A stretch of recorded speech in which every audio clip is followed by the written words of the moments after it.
l'étude de l'évangile de Jean, étude systématique qui a commencé au début de cette retraite. Au chapitre 7, nous reprenons notre étude à la suite, c'est-à-dire au verset 14. Nous étions arrêtés à 13 hier. Verset 14, et nous irons jusqu'à 30. Vers le milieu de la fête, Jésus monta au temple et il enseignait. Les Juifs s'étonnaient, disant: comment connaît-il les Écritures, lui qui n'a point étudié? Jésus leur répondit: ma doctrine n'est pas de moi, mais de celui qui m'a envoyé. Si quelqu'un veut faire sa volonté, il connaîtra si ma doctrine est de Dieu ou si je parle de mon chef. Celui qui parle de son chef cherche sa propre gloire, mais celui qui cherche la gloire de celui qui l'a envoyé, celui-là est vrai, mais il n'y a point d'injustice en lui. Moïse ne vous a-t-il pas donné la loi, et nul de vous n'observe la loi? Pourquoi cherchez-vous à me faire mourir? La foule répondit: tu as un démon. Qui est-ce qui cherche à te faire mourir? Jésus leur répondit: j'ai fait une œuvre, et vous en êtes tous étonnés. Moïse vous a donné la circoncision, non qu'elle vienne de Moïse, car elle vient des patriarches. Et vous circoncisez un homme le jour du sabbat. Si un homme reçoit la circoncision le jour du sabbat, afin que la loi de Moïse ne soit pas violée, pourquoi vous irritez-vous contre moi de ce que j'ai guéri un homme tout entier le jour du sabbat? Ne jugez pas selon l'apparence, mais jugez selon la justice. Quelques habitants de Jérusalem disaient: n'est-ce pas là celui qu'ils cherchent à faire mourir? Et voici, il parle librement et ils ne lui disent rien.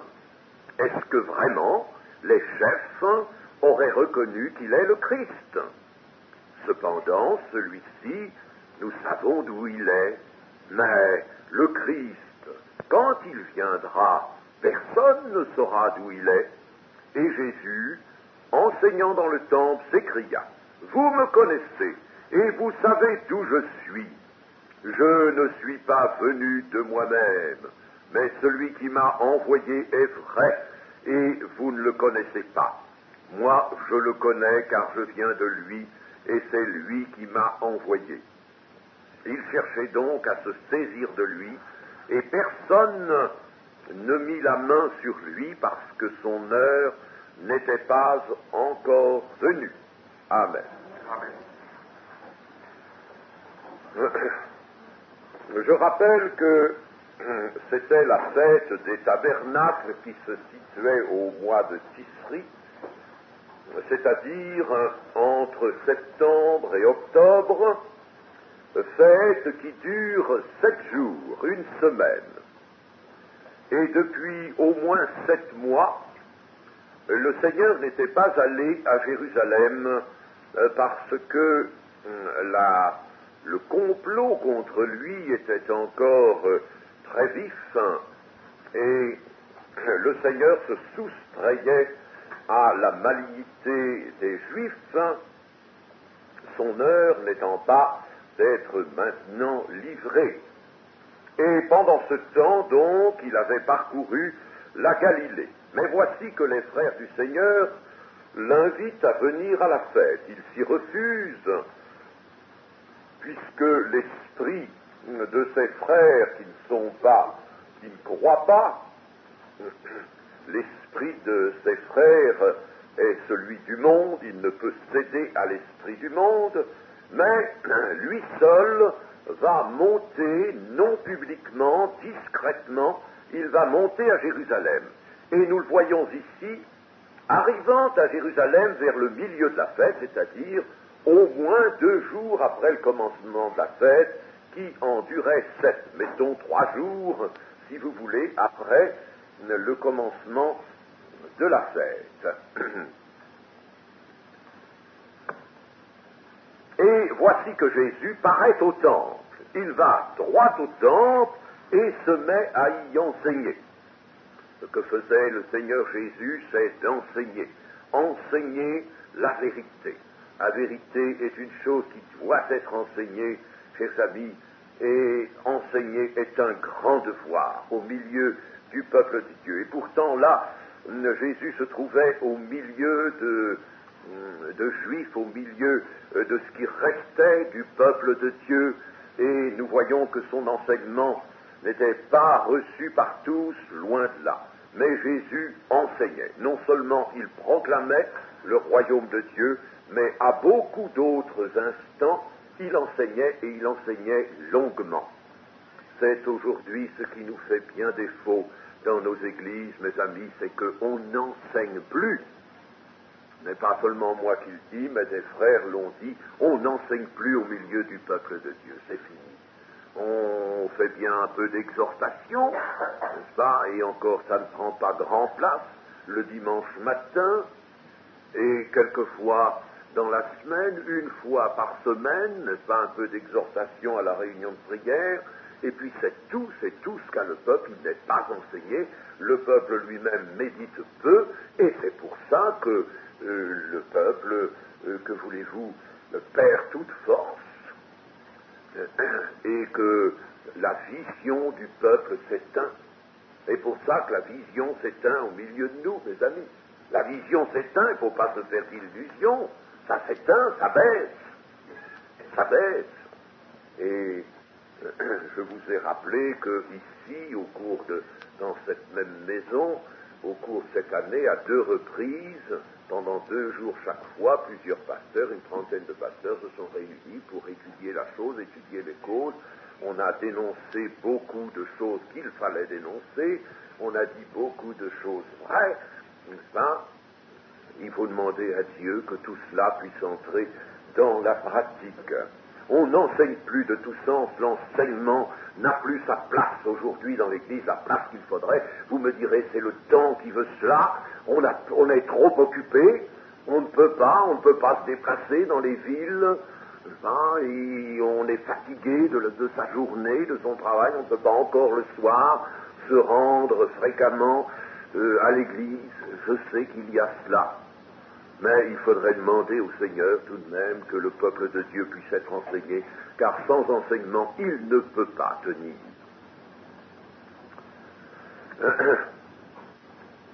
C'est donc la surprise à Jérusalem de voir surgir le Seigneur Jésus et l'entendre enseigner dans le temple. Les intentions criminelles des chefs des Juifs se sont pour un temps désarmés. Il faut bien dire, naturellement, que Dieu le Père a donné au Fils cette entrée dans le temple. Il suffit au Fils de faire ce que le Père lui ordonne, et cela doit s'accomplir. Personne ne peut empêcher l'accomplissement de la volonté de Dieu. Et que font ces Juifs? Ils écoutent cet enseignement. Ils écoutent, et ils s'en étonnent, car Jésus cite couramment les Saintes Écritures, il s'appuie beaucoup, largement, sur les Saintes Écritures. Ce qu'il enseigne, c'est pas quelque chose de nouveau, puisque c'est l'accomplissement. Je ne suis pas venu abolir la loi et les prophètes, je suis venu pour l'accomplissement. Donc, ce n'est pas nouveau, si vous voulez, en ce sens qu'il prend les Écritures pour montrer qu'elles avaient une force prophétique et que maintenant elles vont s'accomplir véritablement. Il cite les Écritures avec autorité comme le plus sûr des docteurs, si bien que les Juifs se demandent d'où lui vient une pareille science. Il est de notoriété, en effet, que Jésus n'a jamais suivi les enseignements des écoles rabbiniques. On ne l'a jamais vu, on sait très bien qu'il n'a jamais fréquenté une école rabbinique, et c'est là un mystère pour eux. Car non seulement les Saintes Écritures leur paraissait ne pouvoir être connu qu'après un temps suffisamment long d'école, mais en plus, la langue des Écritures, l'hébreu ancien, n'était pas du domaine des connaissances courantes. On ne parlait pas l'hébreu, mais l'araméen, qui est différent, n'est-ce pas? Et il fallait donc être lettré pour pouvoir parler des Écritures, les citer, en avoir pris connaissance dans les rouleaux. Il fallait être lettré. Alors tout cela, évidemment, était un sujet de grand étonnement pour les Juifs. Jésus va répondre à cette préoccupation et affirmer que sa connaissance et son enseignement, il les tient de quelqu'un, bien sûr, il est le disciple de quelqu'un, il n'invente pas, ce n'est pas de lui-même qu'il dit cela, il a été à une école. Il a été à une école, mais non pas à celle des hommes. Ce qu'il enseigne, il le tient de celui qui l'a envoyé. Nous remarquons que Jésus parle rarement directement du Père, n'est-ce pas, mais toujours par le moyen indirect d'une expression comme celui qui m'a envoyé. Et la preuve qu'il apporte l'enseignement de la part de celui qui l'a envoyé, de la part de Dieu. Jésus était prudent pour ne pas nommer Dieu, n'est-ce pas? On ne pouvait pas lui faire ce grief, il le nommait rarement. Mais les Juifs comprenaient très bien qu'il s'agissait de Dieu. La preuve, la voici. Tout homme qui recherche sincèrement à connaître la volonté de Dieu, désirant accomplir cette volonté, tout homme donc qui recherche à connaître la volonté de Dieu saura à coup sûr en lui-même reconnaître que la doctrine de Christ est bien de Dieu.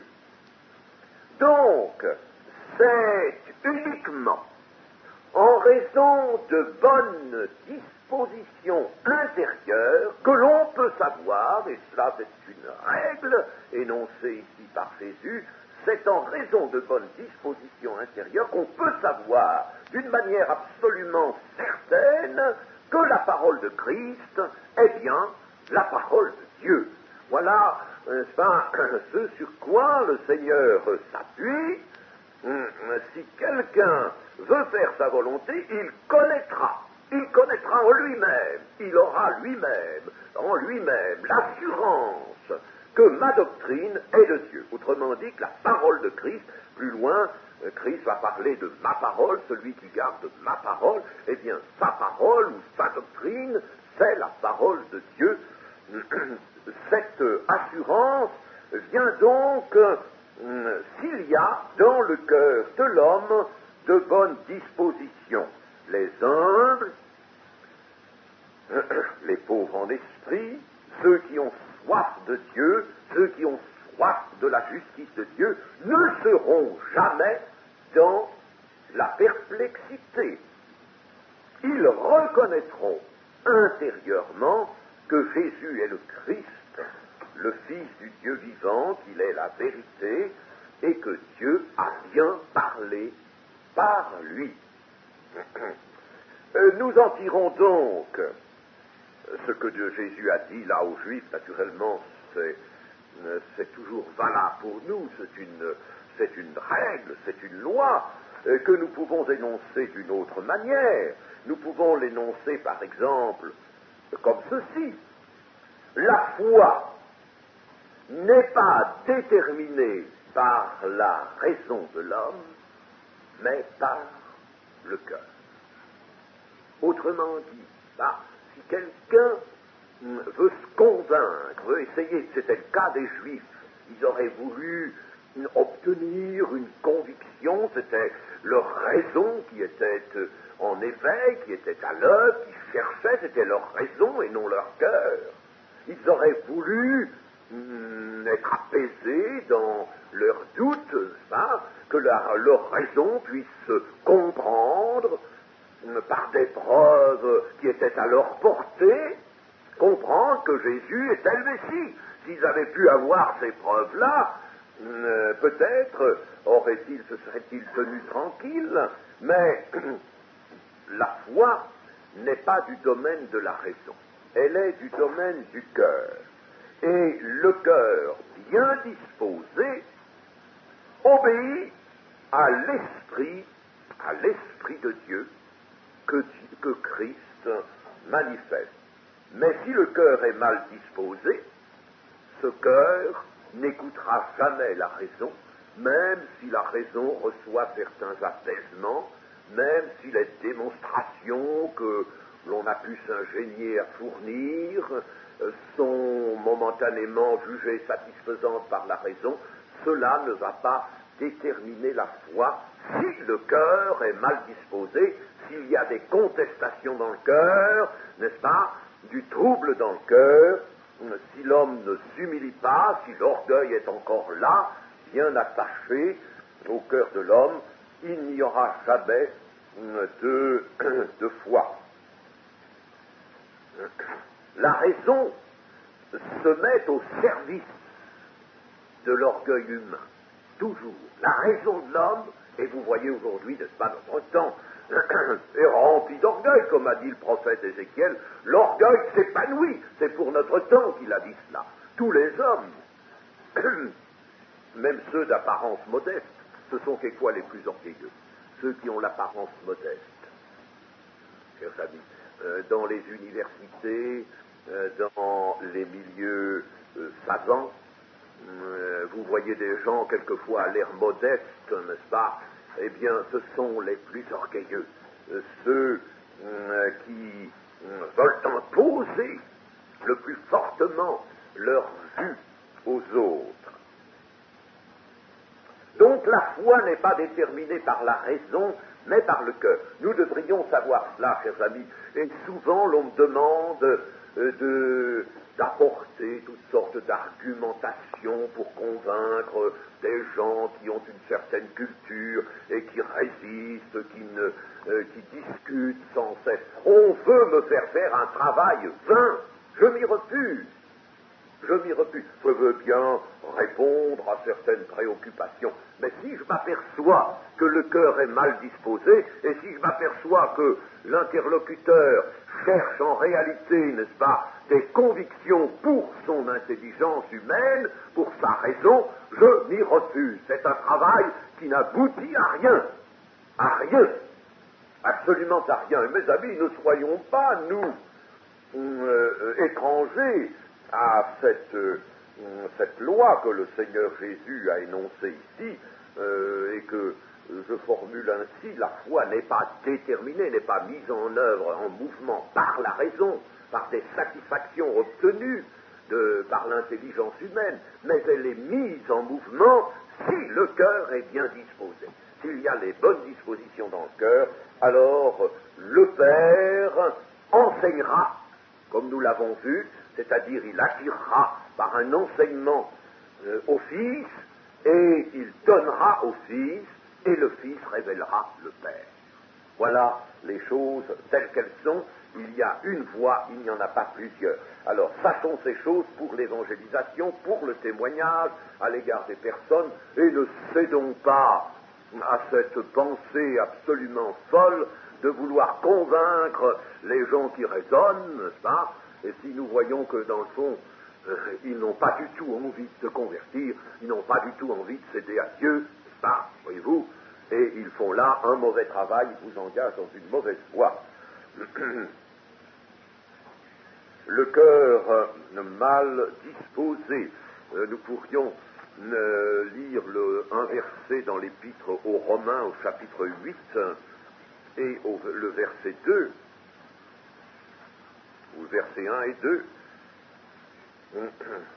Il n'y a donc maintenant aucune condamnation pour ceux qui sont en Jésus-Christ. En effet, la loi de l'esprit de vie en Jésus-Christ m'a affranchi de la loi du péché et de la mort. Voyez-vous ça? Ça, c'est une autre c'est la même pensée, enfin, un peu peut-être un peu différente si vous voulez, mais elle s'apparente beaucoup avec la pensée que nous venons d'exprimer.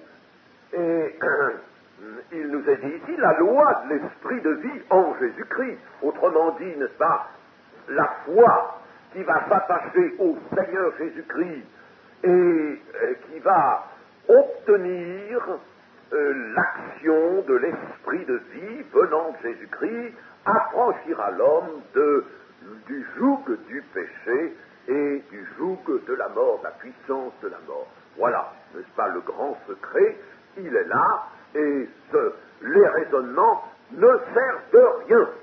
J'ai trop souvent, dans les années passées, entendu d'excellents frères qui voudraient faire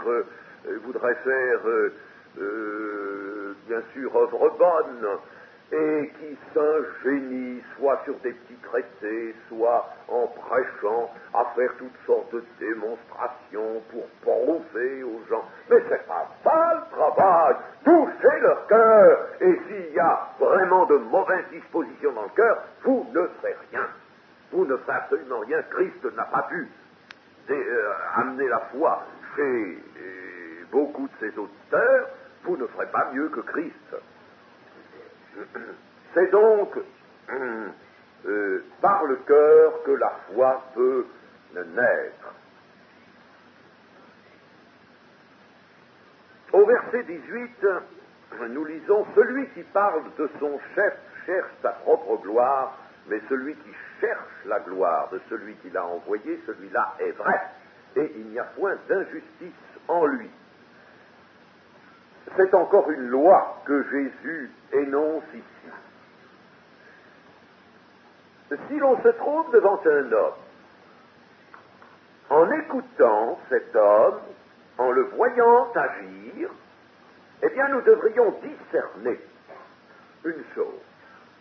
Est-ce que cet homme cherche sa propre gloire, ou s'il cherche vraiment la gloire de Dieu? S'il tend à se faire valoir, s'il s'efforce d'acquérir de la notoriété, s'il se hisse lui-même parmi les hommes en vue, s'il n'a plus de temps pour s'occuper des humbles et des petits, parce qu'il est trop préoccupé d'avoir l'appui des grands, s'il aspire à s'entourer d'activités trépidantes, débordantes, qui attirent l'attention sur lui, cet homme cherche sa propre gloire. Et il n'est pas vrai. Il n'est pas vrai. C'est une loi que le Seigneur nous donne ici. Il n'est pas vrai. Il n'est pas approuvé de Dieu. Il ne marche pas dans la vérité et n'a pas la vérité en lui-même.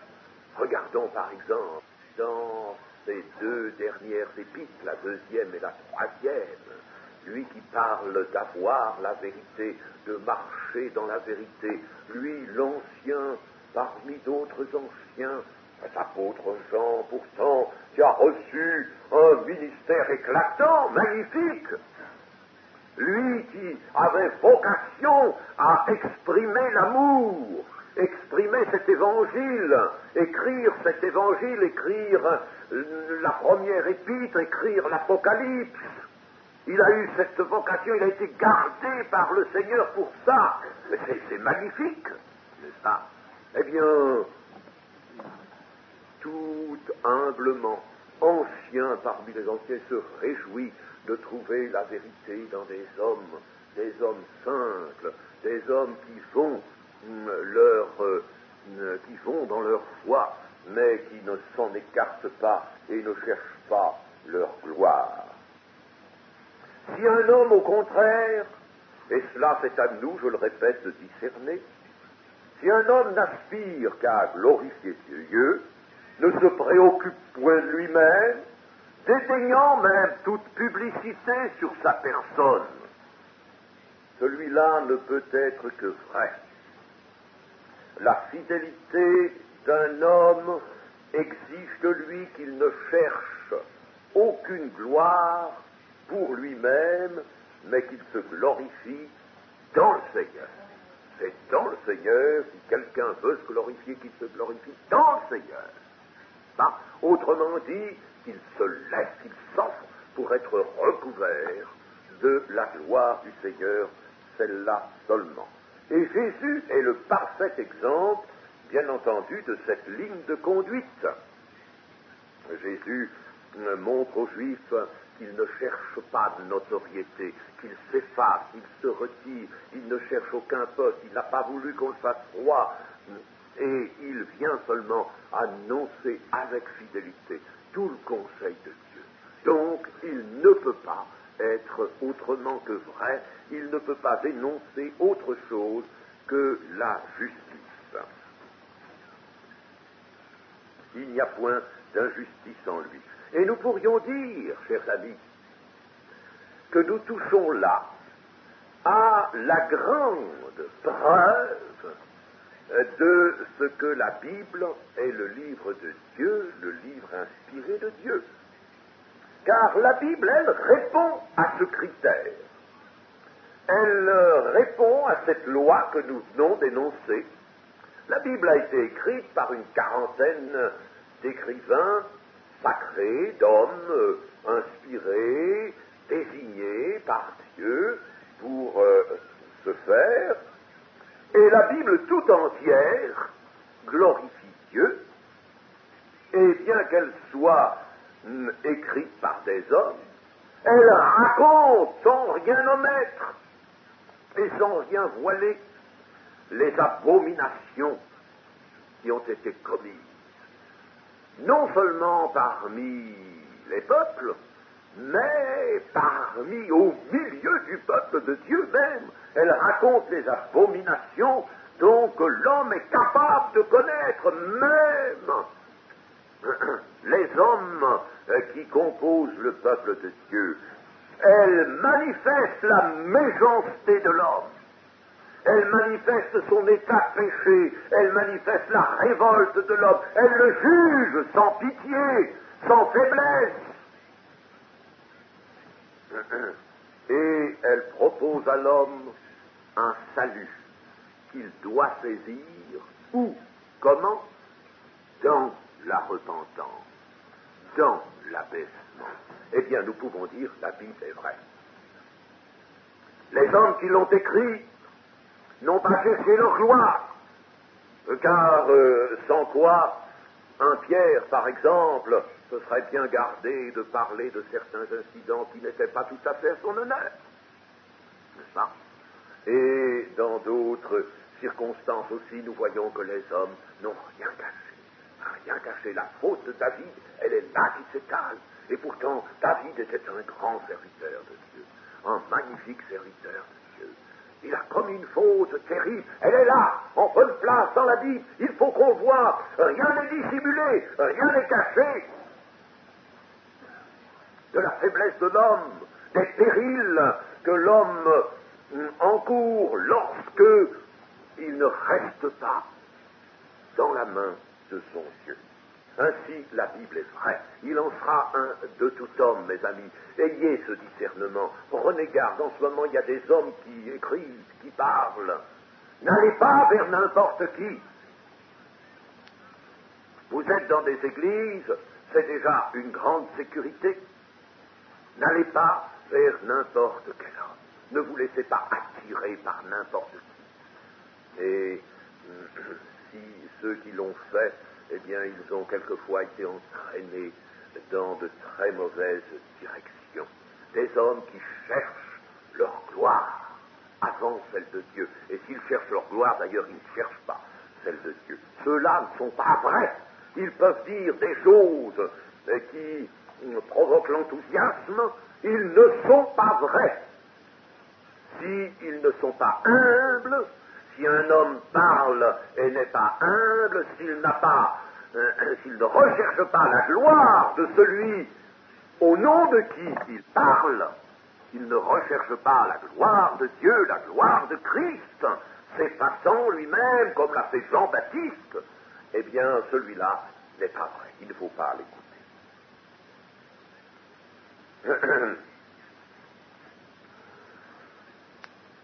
Et puis, le Seigneur va entrer dans une démonstration parce que la chose qui est toujours en question à ce moment-là, au milieu des Juifs, c'est cette fameuse guérison qu'il a faite, qui est rapportée au chapitre 5 de l'évangile de Jean, la guérison de l'impotent qui était à la piscine de Bethesda.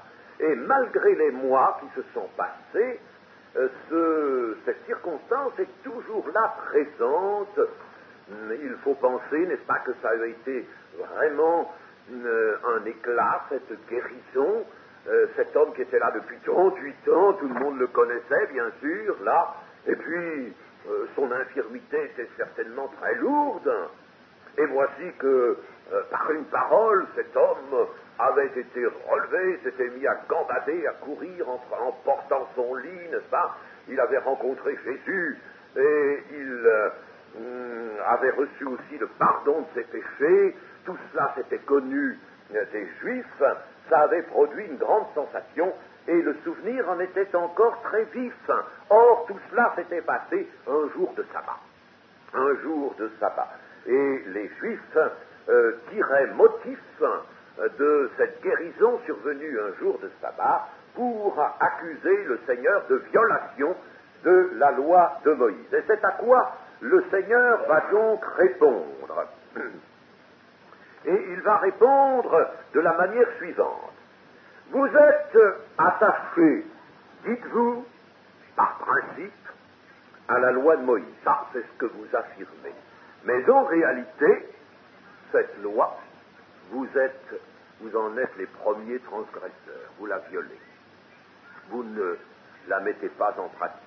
Et nous pourrions, bien sûr, pour cela, nous rappeler ce que dit Paul, n'est-ce pas? Toi qui te donnes le nom de juif, toi qui te reposes sur la loi, qui te glorifie de Dieu, qui connaît sa volonté, qui apprécie la différence des choses, étant instruit par la loi, toi qui te flattes d'être le conducteur des aveugles, la lumière de ceux qui sont dans les ténèbres, le docteur des insensés, le maître des ignorants, parce que tu as dans la loi la règle de la science et de la vérité, toi donc qui enseignes les autres, tu ne t'enseignes pas toi-même. Toi qui prêches de ne pas dérober, tu dérobes. Toi qui dis de ne pas commettre adultère, tu commets adultère. Toi qui as en abomination les idoles, tu commets des sacrilèges. Toi qui te fais une gloire de la loi, tu déshonores Dieu par la transgression de la loi. Car le nom de Dieu est à cause de vous blasphémé parmi les païens, comme cela est écrit.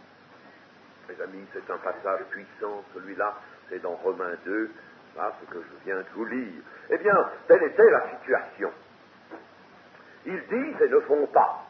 Leur jettera le Seigneur en d'autres circonstances, n'est-ce pas, à la face. Ils disent et ne font pas. Eh bien donc, le Seigneur leur montre que leur attachement à la loi, la gloire qu'ils se font de la loi, ça ne va pas du tout avec la réalité de leur vie. En vérité, ils sont les transgresseurs de la loi. Or, ces transgresseurs de la loi, ce sont eux qui veulent accuser Jésus, qui veulent le faire mourir, avec le prétexte, bien étonnant, d'avoir violé la loi. Eux qui violent la loi constamment, ils reprochent à Jésus de l'avoir violée. Et de l'avoir violée comment? En guérissant le jour du sabbat, c'est-à-dire en faisant le bien. Eux, ils violent la loi en faisant le mal. Mais celui qui, selon leur vue, viole la loi parce qu'il guérit un homme le jour du sabbat, en admettant que ce soit une violation, le Seigneur va montrer que ça n'en est pas une, mais en admettant que ce soit à leurs yeux une violation, cette violation, en tout cas, elle était pour le bien. Tandis qu'eux, ils transgressent la loi en faisant le mal. La foule, dans un verset, là, le verset de 20, la foule conteste l'intention de mettre à mort Jésus, et la foule lui dit que cette pensée lui vient d'un démon. Il doit être possédé d'un démon pour avoir cette mauvaise idée qu'on cherche à le mettre à mort. Jésus va poursuivre sa démonstration sans répondre à cette dernière hypocrisie de la foule. Ce que Jésus voit dans le cœur des gens, il sait très bien qu'on veut le mettre à mort. D'ailleurs, un peu plus loin dans notre passage, n'est-ce pas, nous voyons bien que la foule le sait, puisqu'il est dit, quelques habitants de Jérusalem disaient, n'est-ce pas là celui qu'il cherche à faire mourir? Donc vous voyez que la foule savait bien qu'on cherchait à faire mourir Jésus. Mais là, n'est-ce pas, entendant Jésus dire vous, pourquoi cherchez-vous à me faire mourir? Alors la foule répond, tu as un démon, qu'est-ce qu'il cherche à se faire mourir? Vous voyez l'hypocrisie de ces gens. Hypocrisie. Alors Jésus, devant cette hypocrisie, ne répond même pas.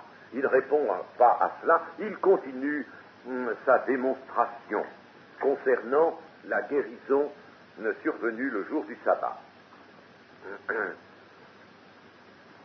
L'argument de Jésus est celui-ci. Vous avez reçu de Moïse la circoncision, bien que la circoncision remonte plus loin que Moïse, ça remonte à Abraham, c'est le signe même de l'alliance conclue par Dieu avec Abraham. Seulement, Moïse, qui donnait la loi, connaissait cette circoncision et, naturellement, devait lui-même laisser place à cette circoncision qui n'était pas une ordonnance révolue. Alors, tout enfant mâle devait donc être circoncis le 8e jour après sa naissance. Mais il pouvait arriver que ce 8e jour tombe précisément un jour de sabbat. Et si tel était le cas, et on était obligé de passer au-dessus des prescriptions sabbatiques qui interdisaient toute œuvre, tout travail ce jour-là, et on devait circoncire l'enfant, bien que ce soit un jour de sabbat, c'était le 8e jour de sa naissance, on ne pouvait pas faire autrement, c'était formel, n'est-ce pas? Autrement dit, il y avait deux commandements qui en somme, s'entrechoquaient là, n'est-ce pas, se heurtaient. Le commandement de la circoncision, qui disait le 8e jour, et si le 8e jour tombait un jour de sabbat, eh bien il y avait alors les ordonnances concernant le sabbat qui disaient il ne faut rien faire, pas de travail, n'est-ce pas, dans ta maison, rien. Or ça, c'était une action, c'était quelque chose que, en principe, on aurait dû remettre au lendemain. Et cependant, on le faisait. Les Juifs le faisaient. Il n'y avait pas dans la loi de Moïse de solution à cela, à cette coïncidence, si vous voulez, n'est-ce pas, du 8e jour après la naissance d'un enfant mâle, avec le sabbat. Que devait-on faire? Ce n'était pas réglé par la loi de Moïse. Mais les Juifs avaient obéi d'abord à la circoncision, même le jour du sabbat. Ils avaient, la tradition avait assis cela, et tant pis si c'était un jour du sabbat, on se livrait quand même à l'opération. Et tout cela, en somme, venait de Moïse, puisque c'est Moïse qui avait donné les ordonnances sur le sabbat, et Moïse n'avait pas dit qu'il fallait arrêter l'obligation de la circoncision le 8e jour, si c'était ce jour-là un jour de sabbat. Et Jésus en tire cette conclusion, c'est que le bien de l'homme, la circoncision, c'était pour le bien, ça avait été donné, n'est-ce pas, par Dieu à Abraham, afin que tout enfant soit incorporé d'une façon juste, selon la volonté de Dieu, soit incorporé dans le peuple de Dieu. C'était pour le bien de l'homme devait donc être placé au-dessus du sabbat. C'est cela qui était juste, qui était la volonté de Dieu. Alors, comment les Juifs pouvaient-ils reprocher à Jésus d'avoir guéri un homme tout entier, comme dit le Seigneur, le jour du sabbat, étant donné que guérir un homme le jour du sabbat, c'était aussi faire le bien de l'homme, c'était pour le bien de l'homme. Si c'était un travail, c'était pas un travail plus conséquent que la circoncision, au contraire, puisque ça faisait agir la puissance de Dieu, il y avait même beaucoup moins à faire que pour la circoncision. La circoncision, il fallait prendre des pierres tronchantes, n'est-ce pas, et puis il y avait tout un processus qu'il fallait employer. Alors donc, les Juifs étaient mal fondés à reprocher à Jésus d'avoir guéri un homme le jour du sabbat. La circoncision, qui était un signe de l'alliance traitée avec Abraham, donc avait en vue d'incorporer l'enfant au peuple de Dieu, mais dans la guérison, il y avait une œuvre qui tendait à la purification de l'homme, la purification tout entière, c'est pour ça que Jésus dit d'un homme tout entier, esprit, âme et corps. Esprit, âme et corps, et vous voyez encore là, n'est-ce pas, que c'est bien dans l'idée, dans la pensée du Seigneur, qu'une guérison doit être donnée, accompagnée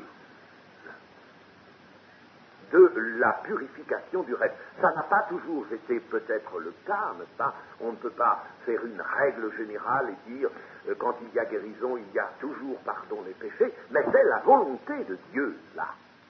Hein? C'est la volonté de Dieu. Il y a des hommes peut-être qui vont soustraire, prendre, presque voler la guérison, n'est-ce pas? Par une certaine foi, puis qui vont se reprendre et ne pas recevoir la purification des péchés. Mais la volonté de Dieu, c'est de purifier l'homme tout entier. C'est-à-dire, comme nous le dit Paul, l'homme tout entier, il vous sanctifiera tout entier, esprit, âme et corps. C'est pour ça, n'est-ce pas, on revient à notre onction d'huile.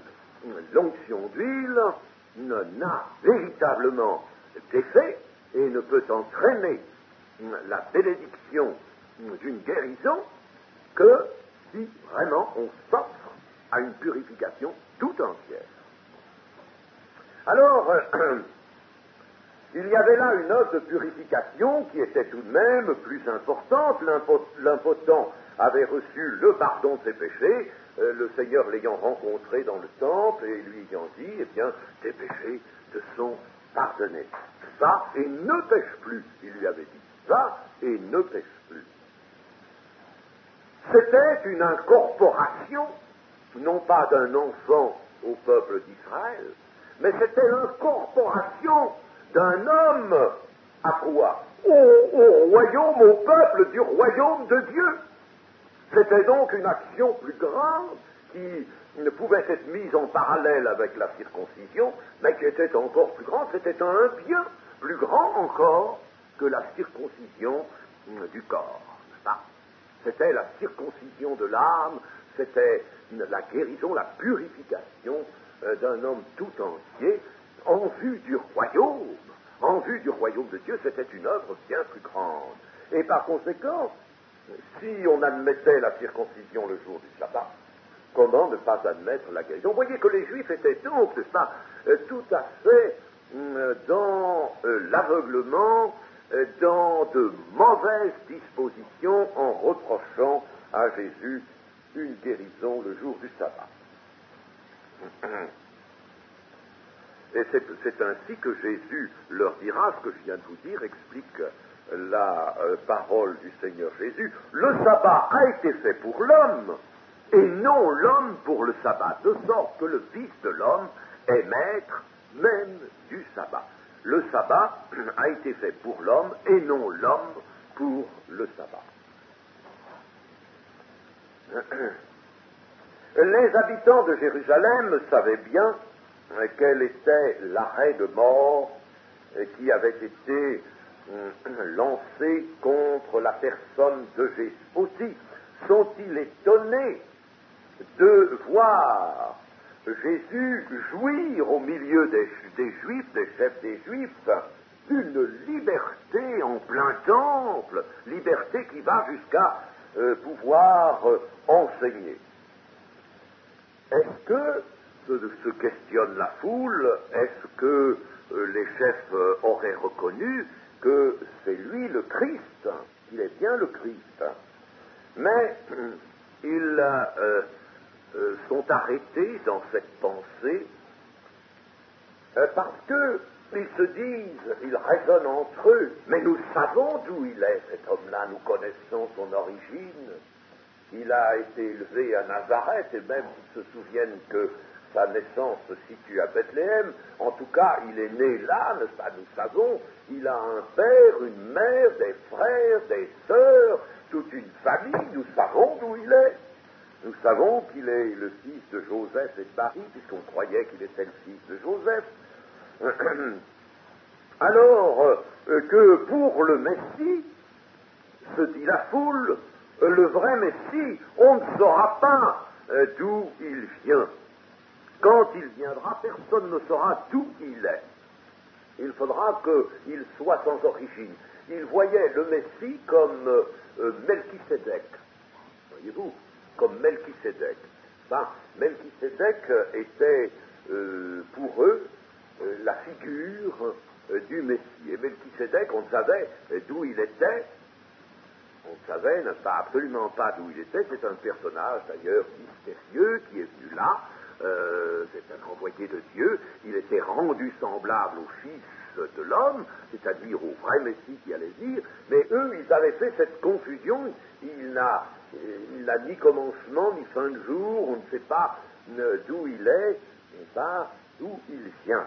Et ils en étaient là. Alors ils se disent, ça ne peut pas être le Messie, puisque lui, nous connaissons ses origines.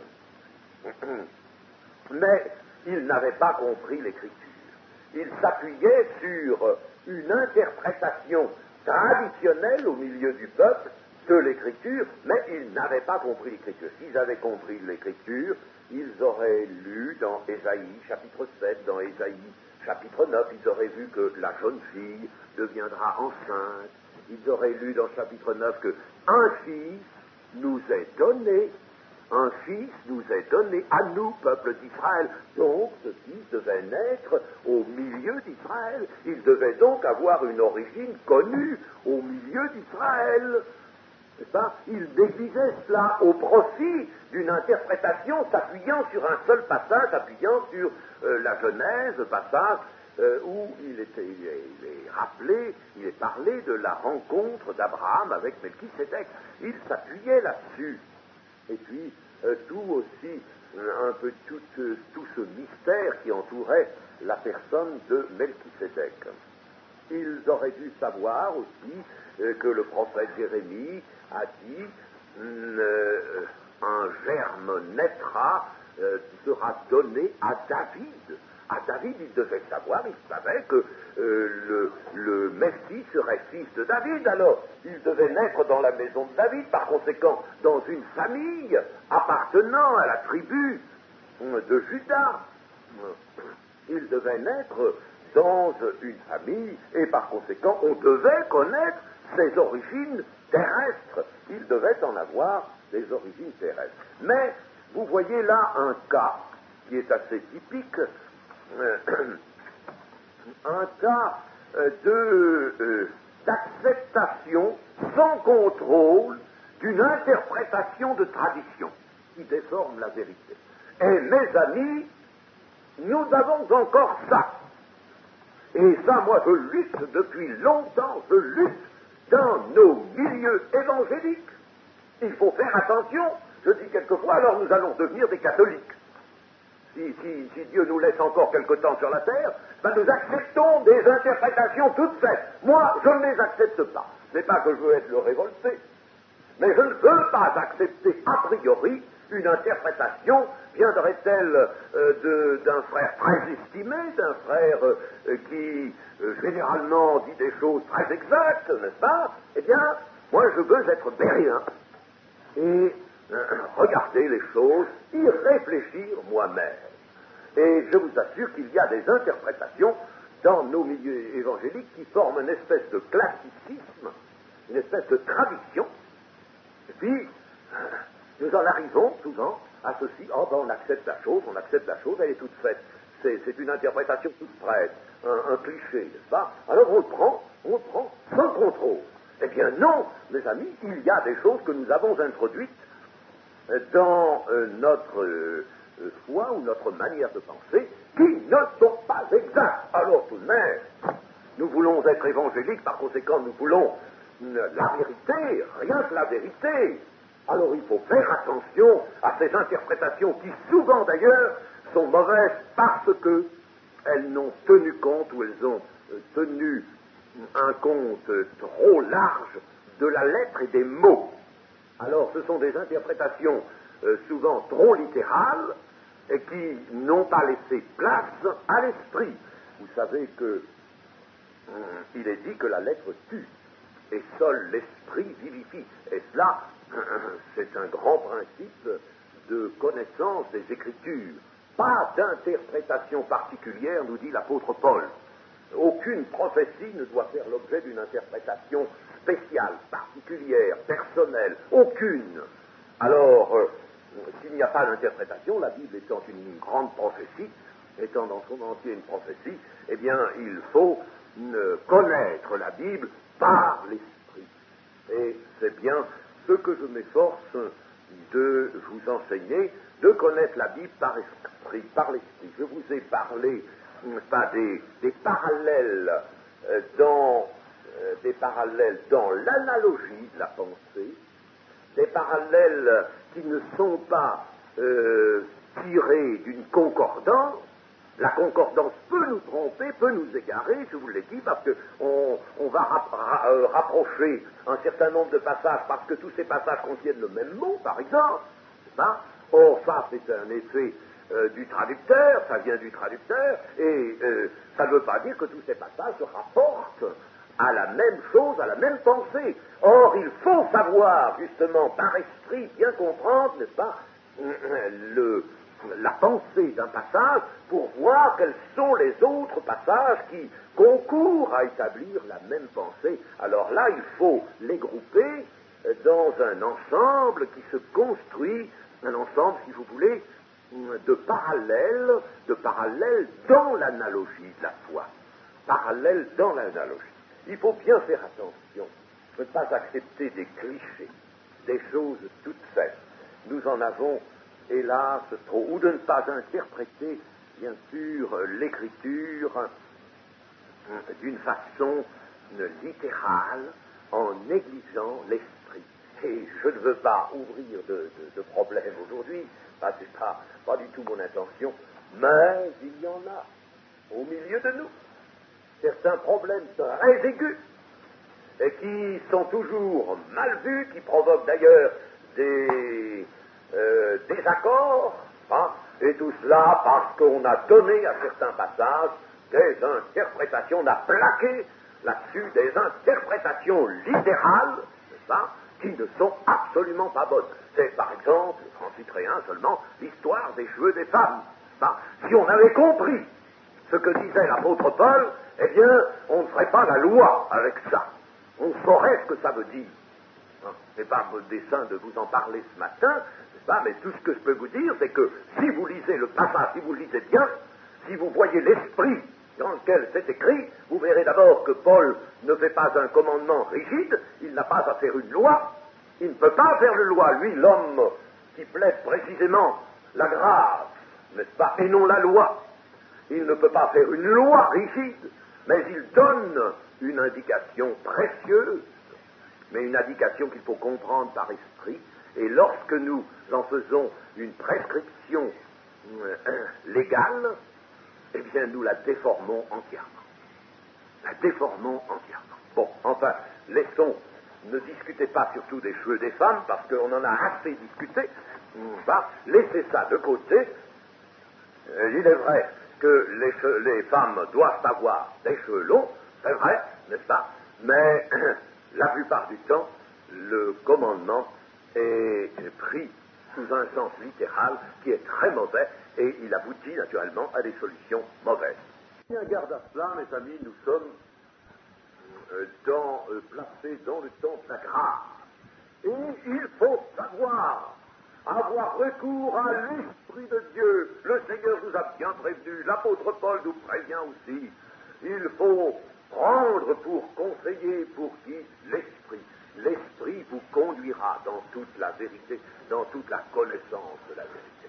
Mais si vous vous attachez à la lettre, seulement à la lettre, comme on le fait quelquefois, la lettre, et puis on voit ça, un commandement, puis on ne voit rien d'autre, ben on l'isole de la vie. Alors, naturellement, on opérera des destructions et on fera du mal parce que il n'y a rien de tel que le légalisme réapparaissant au milieu de l'Église pour faire des destructions terribles. Le légalisme, chers amis, je vous conseille surtout, n'allez pas entre vous faire de légalisme et faire de légalisme à l'adresse des personnes qui entrent dans l'Église. Ah, mais il ne faut pas être comme ça, il faut faire ceci, il faut faire cela, n'est-ce pas? Oh, que c'est horrible, ça! Sachez qu'à ce moment-là, vous faites un travail de destruction. Vous travaillez contre votre maître, contre Christ, qui n'a jamais travaillé de cette manière-là. Prenez bien garde, ça, c'est trop souvent qu'on a vu ça, n'est-ce pas? Des personnes arrivant, ah, mais ici, il faut faire comme ceci, il faut faire comme cela, n'est-ce pas? Et pourtant, l'apôtre Paul est là pour détruire une pareille manière de faire. Ça, ne mangez pas, ne prenez pas, faites ceci, faites cela, mais non, c'est pas ainsi. C'est pas ainsi. Les enseignements de tolérance, qui ne sont pas des enseignements de tolérance à l'égard, bien entendu, de la volonté de Dieu. Non, pas à l'égard de la volonté de Dieu, mais les enseignements de tolérance qu'il faut savoir comprendre sous la plume inspirée de l'apôtre Paul sont extrêmement précieux et doivent nous mettre en garde contre cette manière de se comporter qui fait du mal, qui détruit, chers amis. Prenons bien garde à cela. Et nous terminons sur le verset, les versets 28 à 30, 28 à 30, et Jésus, enseignant dans le temple, s'écria, vous me connaissez, et vous savez d'où je suis venu de moi-même, mais celui qui m'a envoyé est vrai, et vous ne le connaissez pas. Rien n'échappe au Seigneur Jésus, il va donc répondre à ce grief qu'on lui fait, que lui fait la foule, d'avoir des origines dans le sein du peuple. Il va s'écrier, c'est-à-dire il va prononcer cela d'une voix forte. À l'origine qu'il a sur la terre, il ne dit pas qu'il ait une origine sur la terre, bien sûr, puisque le Messie, nous l'avons vu, doit en avoir une. Il a une origine sur la terre qui est connue de tous. Eh bien, Jésus, à cette origine, oppose une réalité qui jusqu'ici, malheureusement, n'a pas été acceptée au sein de ce peuple. Il est envoyé, l'envoyé de celui que précisément ses interlocuteurs ne connaissent pas. Ils ne connaissent pas Dieu. Et connaître Dieu, c'est être un observateur de la loi de Dieu. C'est être soucieux de sa volonté précisément. Ils ne connaissent pas Dieu. Les fils d'Élie, le sacrificateur, ne connaissaient pas Dieu. Pourtant, ils connaissaient la loi, n'est-ce pas? Ils étaient eux aussi sacrificateurs. Ils connaissaient la loi, mais ils ne connaissaient pas Dieu à cause de leur conduite.